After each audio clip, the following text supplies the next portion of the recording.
You are tuned in to another episode of Life in Basketball. I am your host, Jacob Lane, joined today, I should say, Alex. This is our first show in the afternoon by Alex Stengel, my co-host and producer. And Alex, we have got a show unlike any we've had before. Yeah, this is definitely one of the most decorated guests we've ever had. And as we just mentioned right before we just started the podcast, our first UK alum as well that we've ever interviewed. Yeah, and absolutely. So that's just one of many things, but yeah, absolutely. We're proud to welcome in a man who really needs no introduction in my mind, a basketball champion, a local legend, somebody who scored over 27,000 points on the hardwood. He's the Nuggets' second all-time leading scorer. Number 44 is hanging up in the rafters there in the arena in Denver. Naismith Basketball Hall of Fame inductee in 1993. Welcome into Life in Basketball, Dan Issel. How are you? I'm terrific, Jacob. Glad to be with you and Alex today. Yeah, well, we really appreciate you taking your time and talking about your basketball journey and everything that you have going on right now with the NBA2Lou movement. But I want to start by asking you, how have you been keeping up with the NBA playoffs and everything that's going on in the bubble? And what are your thoughts as an NBA alumni on the job that they've done putting this whole thing together in the middle of a pandemic? Of course, I'm very happy to be able to watch live NBA basketball again. I think the NBA's done a terrific job. Of keeping everybody safe. It's a little hard to watch with no crowd reaction, but I think the basketball has been just as good as it's ever been. So it's been pretty entertaining to watch. I don't like that my Nuggets aren't doing so well right now, but this could cause some real upsets in the playoffs going forward. Yeah, and I was going to say, just the thought of live sports coming back into everyone's lives is just a kind of a blessing in this moment. But it is a little weird because all you're seeing is the video boards of kind of delayed fan reactions if somebody misses a shot or has a big block or a dunk. So it is a little bit of a shell shock of watching your favorite All-Stars compete with no crowd noise around it. But speaking of All-Stars, I kind of want to get the interview started kind of going back to your beginnings as well. So my first question, I've listened to a couple different interviews you've had, and you talked about your high school at Batavia, west of Chicago. But one thing I really enjoyed listening to was how you talked about your school wasn't the largest by any means, but you really were able to compete with the larger Chicago schools as well. So where did your basketball really start in terms of your childhood? Yeah, I got a real late start to any athletics. I was raised on a farm in central Missouri and didn't move to Batavia, as you just mentioned, until I was in the sixth grade. But the great thing about Batavia, it was on the far western suburbs. It was just as rural as it was urban, and the entire social aspect of the town was based around the high school athletics. And so we were always well supported by the crowd. By the time I was a junior at Batavia, we were the last district team. There was only one class at that time in Illinois. And so they would make all the small schools start out in a district tournament, and then the larger schools didn't join in until the regional tournament. And both my junior and senior year, Batavia was the last district team to be eliminated in the state tournament. So it was a great place to grow up and a great place to play athletics. One of the things I found really interesting about your high school career and as you got into college was your recruitment. And it sounded kind of familiar. The quote that I read was you said at that time, Kentucky had more All-Americans, more professional players than any other college program, which to me sounds pretty familiar to today with how Kentucky is recruiting. They're able to say we have more NBA players than any other school come here. So tell me a little bit about your recruitment, how you ended up at Kentucky, and just some of the things that stick out in your memory. Yeah, well, it was kind of a strange recruitment. I actually had discounted Kentucky because I came here on my recruiting trip, land in Louisville, and Coach Hall picked me up and drove me to Lexington. And I picked up a copy of the school newspaper while I was there, and it named about 12 or 15 guys that Kentucky was interested in recruiting, and my name wasn't even in the article. So I went back to Batavia and actually signed a Big Ten letter to go to the University of Wisconsin. But then the player that Kentucky really wanted was a guy from Chicago by the name of George Janke at the center position. And he wound up signing with Dayton, who at that time had an outstanding basketball program. And that's when Kentucky's recruitment really kind of upped itself to the next level. And that's what my dad, I can still remember being in my bedroom and my dad coming in and saying exactly what you just said, Jacob. At that time, Kentucky had more All-Americans, more professional basketball players. And he said, if you're really serious about this basketball, you ought to consider Kentucky. And so I wound up coming to UK. And of course, greatest decision I ever made, not only basketball-wise, but I met my wife, Sherry, who was a UK cheerleader there. And so coming to Kentucky was a real blessing. You were recruited by Joe B. Hall, right? Yeah, yeah. I was just curious because I've heard so many different stories growing up, even as a U of L fan. You just hear about, just great coaches in general. But what was that like? Well, I have to tell you that once Janke decided to sign with Dayton, Coach Hall really spent most of his time recruiting me. They had signed a bunch of the players that I played with at Kentucky: Mike Pratt, Mike Casey, Terry Mills, Jimmy Dinwiddie. They had signed all those players. I was the only unsigned one. And so I remember one night Coach Hall called me and he said, "Dan, I'm in Batavia. Can I come by and talk to you and your mom and dad?" And I said, "Sure, Coach." I said, "But I've got a date at 7:30 and I'm going to leave." And so he came over and we sat at the kitchen table, and at 7:30 I got up and left. I thanked him for coming, and I went on my date, and I came home about 11 o'clock, and Coach Hall and my mom were still sitting at the kitchen table. My dad had gone to bed, but they were still there. And Coach Hall actually spent almost a week in Batavia, mostly with my dad. Even went to work with him, and until we committed to make another trip to Lexington. That's a fantastic story. Reminds me a lot of the story a few years ago from Jim Harbaugh, where he camped outside of a recruit's home until they committed to Michigan. That's dedication right there. And those are the stories that you come to expect from Joe B. Hall and the recruiting and basketball side of things. But I want to transition a little bit to your professional career. Coming out of college, you had an interesting dilemma to play in the NBA or the ABA. The ABA was a league that was a little bit less known and was more on the come up. And you decide to play for the Colonels, which at that time I think a lot of people probably thought was an interesting decision, considering the NBA was an option for you. Take me back to that decision and what stands out most to you so many years later. Well, it started, Cliff Hagan, who of course is a great player, Hall of Fame player at UK, was actually the coach of the Dallas Chaparrals. Now, for those that don't know much about the Dallas Chaparrals or the ABA, that was the team that eventually became the San Antonio Spurs. But Cliff was there, and he called me after our college season had ended, and he said, "Dan, I want to let you know that the Chaparrals have your draft rights." And I said, "Well, Cliff, that's awful nice." I said, "But the only team that I would ever consider playing for in the ABA would be the Kentucky Colonels." And so about a week later, I get a call from the Colonels and telling me that they had acquired my draft rights. So, it was really an easy choice. I had fallen in love with Kentucky, as I said earlier, married a Kentucky girl. We got to go just 75 miles up the road and play professional basketball in Louisville. And Louis Dampier had become, although I didn't play with Louis at Kentucky, we had become very close friends, and he was on that Colonel team. And the ABA at that time were getting pretty aggressive in signing college players. That year, there were 6 consensus All-Americans, and 3 of us wound up signing with the ABA, Rick Mount and Charlie Scott from North Carolina being the other 2. And so all in all, the money was about the same. So it was a pretty easy decision to sign with the Colonels.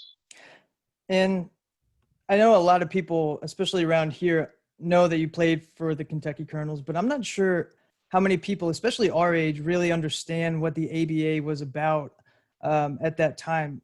Could you describe really what made the ABA unique compared to the NBA at the time? Well, Alex, first of all, I would tell you, if you look at today's NBA game, it mirrors more the ABA game than the NBA game at that time. At that time, the NBA was a pretty boring game of basketball. They'd walk the ball up the court, try to shove it inside to the big men. This is something that a lot of people in today's people your age find unbelievable. But as the late 70s, in a lot of markets, a lot of major markets, the NBA championship series wasn't shown on television until on tape delay after the 11 o'clock news. And so I think the ABA really brought basketball. I mean, that's where the three-point shot started.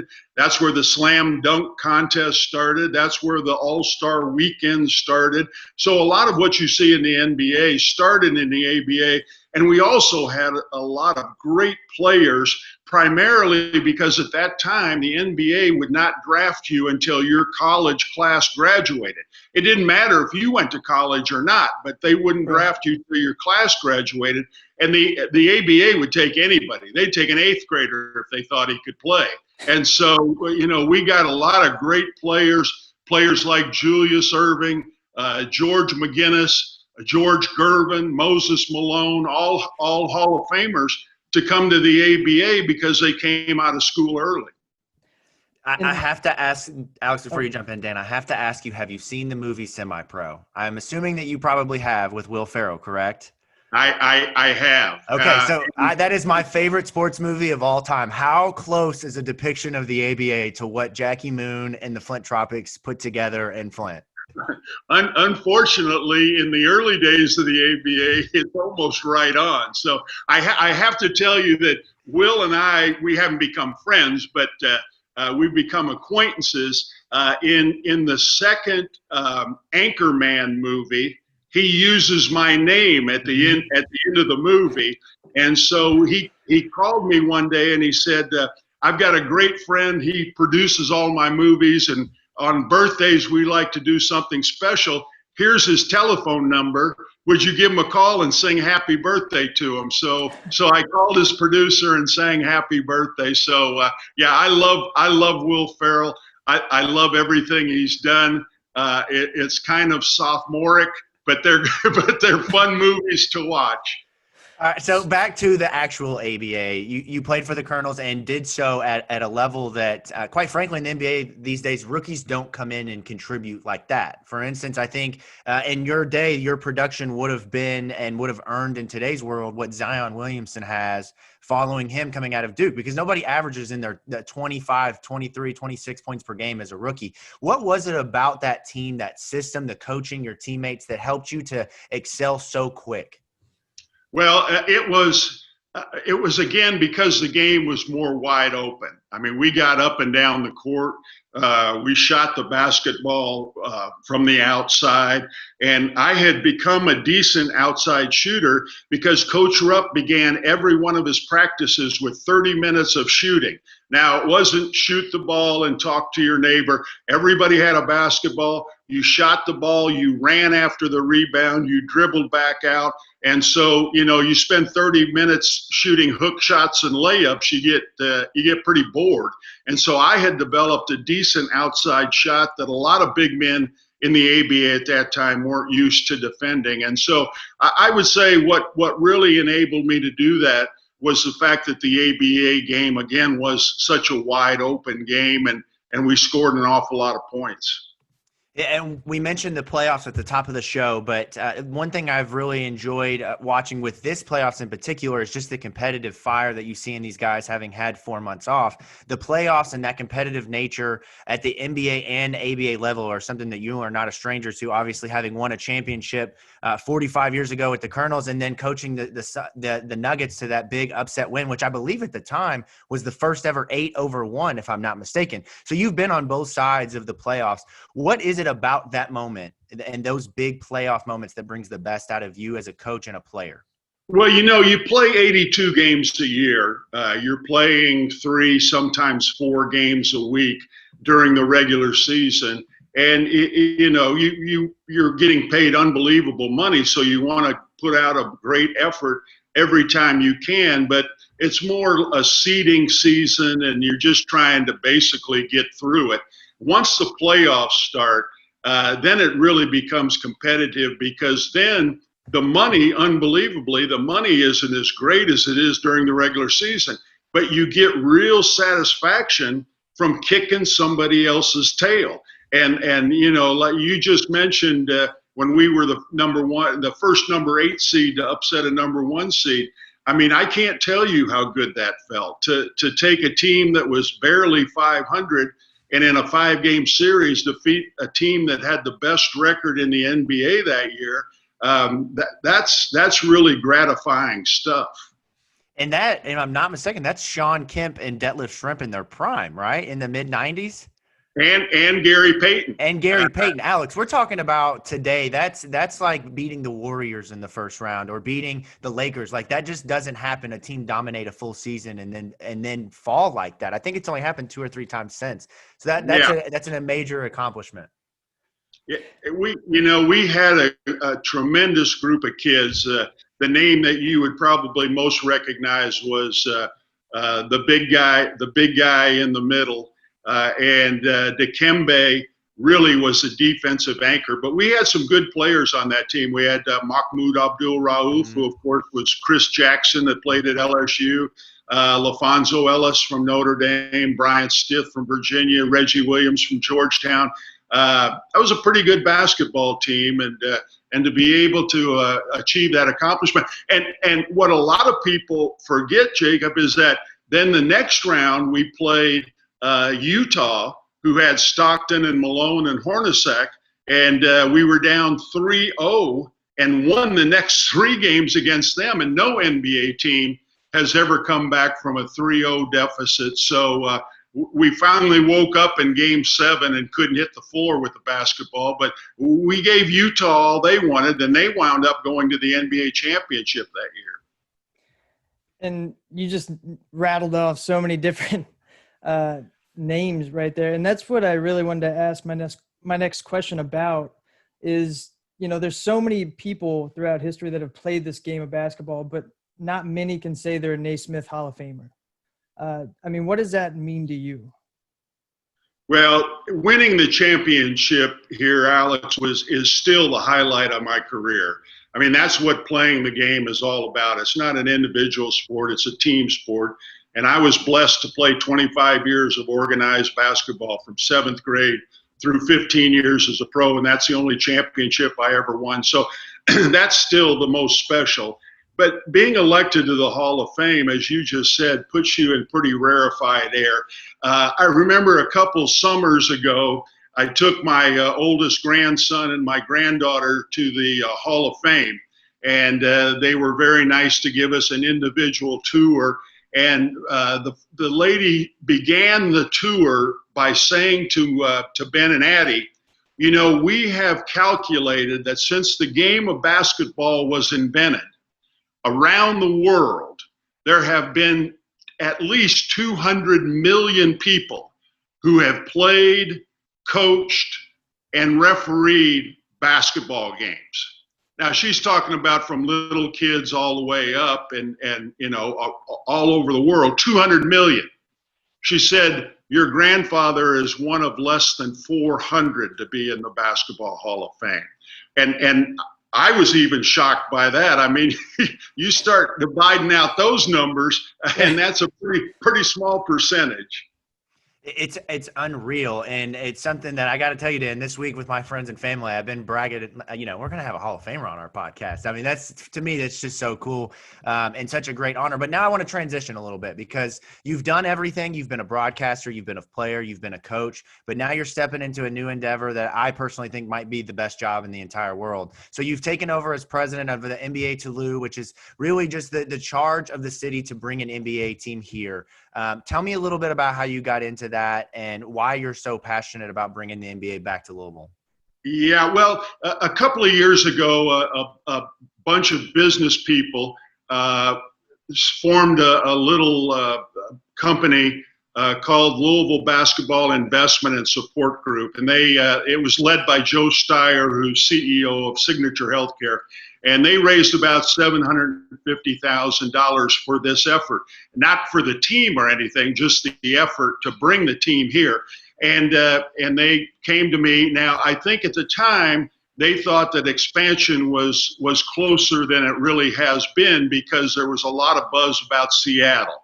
Seattle had just received permission, the Oakwood Group, which I believe is backed by Madison Square Garden and run by a dear friend of mine who was president of the Nuggets in Denver when I coached there, Tim Lewicki. They got permission or won a bid to renovate Key Arena, and they also got a professional hockey team. And a lot of people thought they'd be getting an NBA team right away, and that certainly hasn't been the case. But this group asked me to come in, and what they've charged us to do is to, if expansion comes, to be ready to present our case to the NBA why Louisville should be included. And it's been a terrific project to work with. We have an unbelievable amount of talented people who are all volunteers to help us do this. And if I could give NBA a plug, Jacob, I would say, please go to our website. It's a very professionally done website. It's NBA2, the number 2, NBA2Lou, and you can find all different ways there, the Ambassador Club or our committees. There's all kinds of ways to get involved and to help us. And hopefully one day soon, the NBA will decide to expand, and we'll be given the opportunity to show them why Kentucky ought to have a professional basketball team. Now, you know, the main reason that I'm so passionate about this is I remember what a great team that was. We had Artis Gilmore, Louis Dampier, Hubie Brown was our coach, all Naismith Basketball Hall of Famers. And I remember how this community felt when we won that championship. I have people 50 years old come up to me and say, I remember when my dad used to take me out to Freedom Hall to those Kentucky Colonel games, and it's very special to them. And I'd like the young people, and not just kids, but guys like you two, to be able to have those kind of memories having a professional basketball team here. Yeah, and that is a great segue into my next question. And first, I want to say this. So you make a great point about the having those memories. As a huge NBA fan growing up, my mother had to take me to Indianapolis because there was no city here. I am a NBA fan as close to fanboy, whatever you want to call it. The NBA has been a passion of mine since I was a little kid. My dream growing up was to be a sports agent, then was to be a general manager in the NBA. And my goal still to this day, Dan, is to work in the NBA. That's always been something that I have worked towards. And now this NBA2Lou has given feet to a movement to actually make that happen. And it's really cool. But one of the things that I find interesting is over the last, I don't know, I'd say 20 years, not everyone has been on board with bringing an NBA team to Louisville. There has been some hesitation from other parties who may potentially be impacted by an NBA team coming to Louisville, whatever you want to have. But early in the 2000s, there were two separate occasions where it looked like the NBA was coming to Louisville. The first was when the Charlotte Hornets relocated in the very early 2000s. And then again, when they were forced to move because of Hurricane Katrina. And I found this quote back from an article from Bloomberg that was from 2017, and I want to read it to you because I find it very interesting. It says, Jurich and Pitino, in particular, Tom Jurich and Rick Pitino had other ideas. They had no intention of sharing an arena with an NBA team. They didn't even want to share the city with an NBA team. Louisville was theirs. David Stern, who was then the commissioner of the NBA, recalls thinking, if Rick Pitino doesn't want us there, why are we going there? The Hornets obviously went on to New Orleans, and that Hornets team that went to Oklahoma City eventually got Oklahoma City an NBA team. So let me ask you this, Dan. That's a long-winded question, way to get here. But do you believe, in your opinion, that the city of Louisville and some of the bigger parties have been preventing or working against an NBA team coming here in the past? Well, what I would say is there was a time when Louisville was the same size or larger than Cincinnati, Indianapolis, St. Louis, and Nashville. And for some reason, mostly our business leaderships and our politicians have always taken the view that we can't do that. You know, there's no way Louisville can do that. We're not big enough. We're not rich enough. We're not smart enough. We can't do that. as I look at these cities around us, I was in Cincinnati 2 weekends ago. I've been to Indianapolis a million times. I drove through Nashville about a month ago. And these cities are just going crazy and expanding and becoming great metropolitan areas. And Louisville has lagged way behind. And we have reams of data that show that Kentucky and Louisville can support an NBA basketball team and not impact U of L, UK, Western, any of these programs at all. And so I would say, I would encourage Kentuckians to start saying, we can do that. We can be a major league city because we're not that far away from it. Yeah, and that was actually, you just answered my next question, because it was going to be, obviously there's so many people that are on board with this movement, but there's also been some pushback, not only just from Louisville fans, but just fans in the state of both teams of UK and U of L. And I'm on 100% backing what you just said in terms of, at one point in time, we were the same size. But it's just that thought process of not being able to expand and grow. I mean, that's been one of the largest challenges, I think, as a city itself. Would you agree with that? And in terms of just trying to get anything large, like an NBA team, or anything substantial on board as a city or even a state? Yeah, and again, I think it goes back to our old leadership, our old business community, always saying we can't do that. And I think you can. I've always been one to say, nothing can be too large. There isn't anything out there, any negatives we can't overcome. And it's very interesting. I think that. Of course, as you stated earlier, Mr. Jurich and Mr. Patino didn't want anything to do with the pros. They wanted the city to themselves. And, I think that if we had a pro team here, it would be the competition that would make everybody better.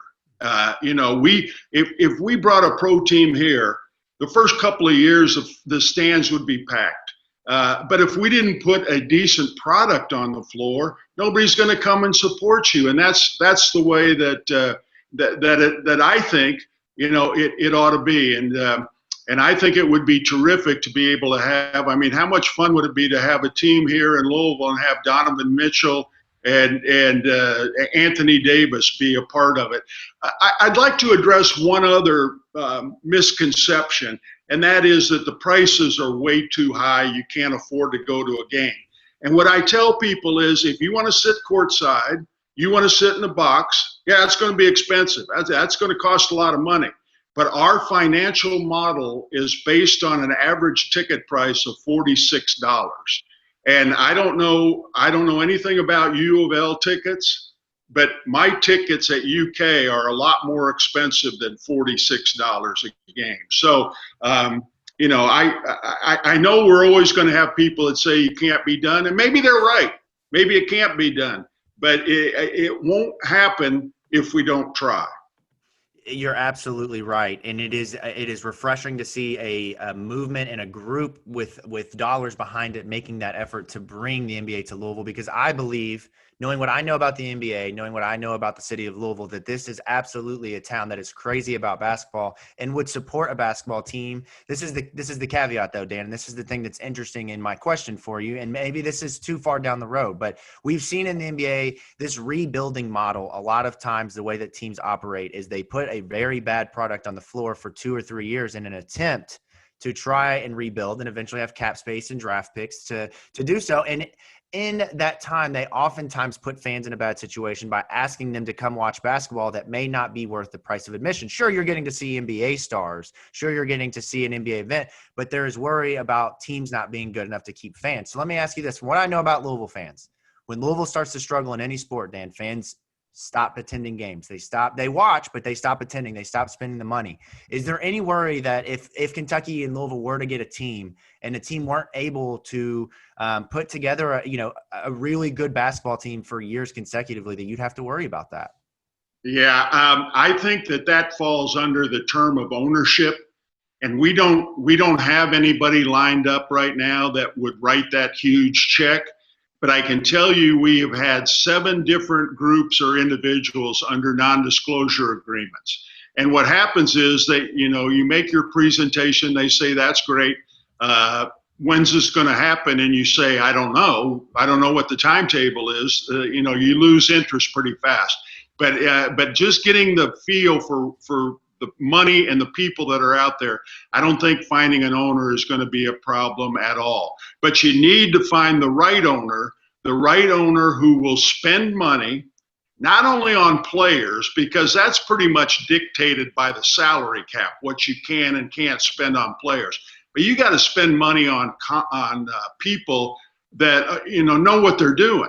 People that'll come in here and run an organization the way it should be run. So I think that's a great point, and I think that's the way it should be. If you're not able to put a competitive team on the floor, people shouldn't pay their hard-earned money to support you. But if you have good ownership and you have a little bit of luck, I mean, you look at the poor Knicks with the draft lottery, and the Knicks stink.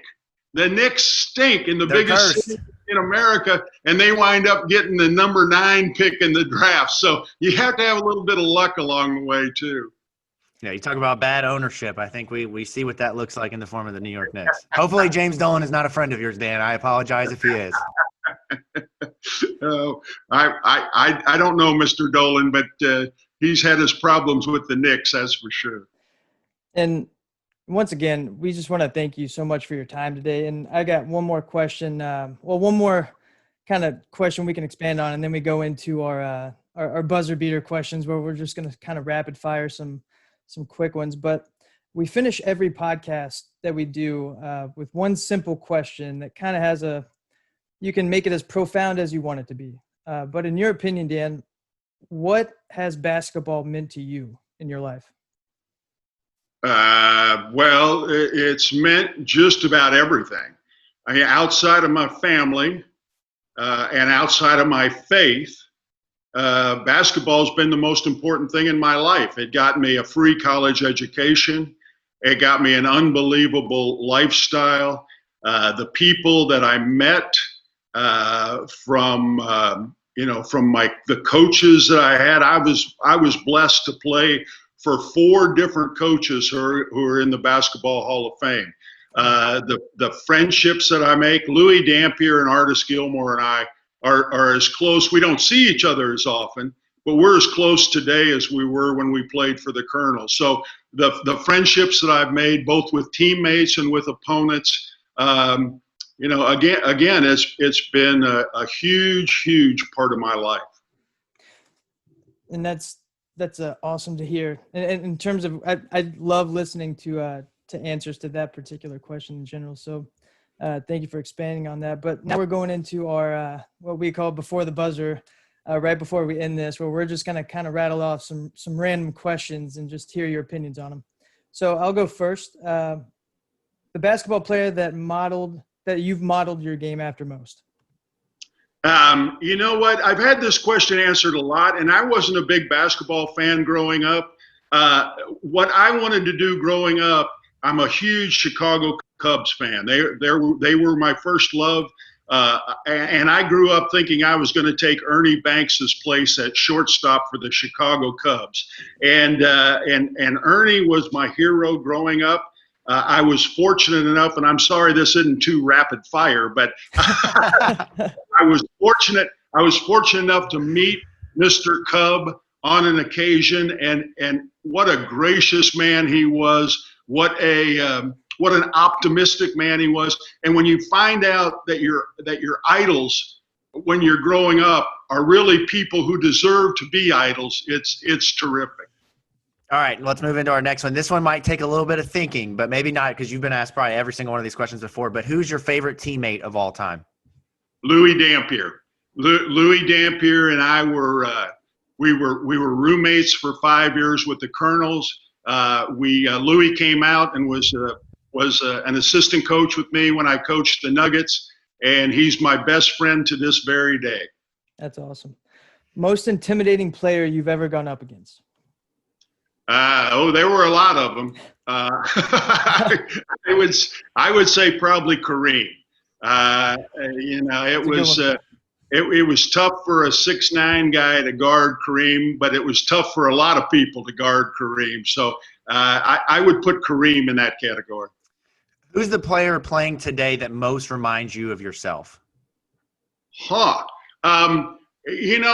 would say, and he's a lot better than I was, but I would say Nikola Jokic that plays with the Nuggets. He's another guy that, has an outside game and can shoot the ball from the outside.